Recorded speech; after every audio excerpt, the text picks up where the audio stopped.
नोटों से भरी अलमारियां, ज्वेलरी से भरे 3 सूटकेस, 500 के नोटों की गड्डियां, 320 करोड़ की नकदी। जो खजाना आज तक किसी ने नहीं देखा, वो खजाना झारखंड से कांग्रेस के राज्यसभा सांसद धीरज प्रसाद साहू के पास से मिला है। हैरान करने वाली बात ये है कि 4 दिनों पहले शुरू हुई नोटों की गिनती अभी भी जारी है।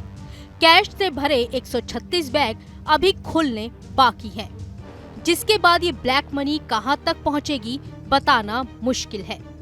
हालांकि अंदाजा लगाया जा रहा है कि नोटों का आंकड़ा 400 करोड़ तक पहुंच सकता है, क्योंकि छापेमारी के चौथे दिन ओडिशा के सुदापाड़ा भट्टी के कर्मचारी बंटी साहू के ठिकाने से इनकम टैक्स के अधिकारियों को नोटों से भरे और 20 बैग बरामद हुए हैं। इनकम टैक्स की टीम ने अब तक नोटों से भरे 176 बैग बरामद किए हैं, जिसमें 40 से ज्यादा बैग खुल चुके हैं। इस कैश को 25 मशीनों से 50 कर्मचारी अब तक गिन रहे हैं। साहू के ठिकानों पर हैदराबाद से 25 सदस्यीय एनालिस्ट की टीम पहुंची है। नोटों की गिनती जल्दी पूरे होने की संभावना है। साहू के ठिकानों पर आज भी आईटी की रेड जारी है। आपको बता दें कि धीरज साहू के यहां से मिली ब्लैक मनी ने एक रिकॉर्ड कायम किया है। किसी भी एजेंसी ने अभी तक एक ही ऑपरेशन में एक साथ इतनी बड़ी ब्लैक मनी कभी नहीं पकड़ी है। वही कैश की ये गिनती और कितनी आगे जाएगी, ये तभी पता चल पाएगा जब बाकी के 136 बैग के कैश गिने जाएंगे। अभी तक की ब्लैक मनी में ज्यादातर 500 रुपए के नोटों की गड्डियां मिली हैं।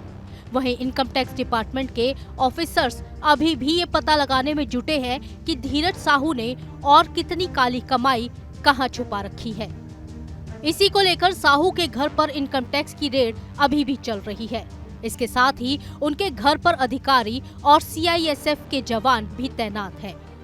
आलम यह है कि नोट गिनने के लिए 2 दर्जन मशीनों को मंगाया गया था, जो कम पड़ गई, और 2 दिन के अंदर ही कैश गिनने वाली कई मशीनें खराब तक हो गई।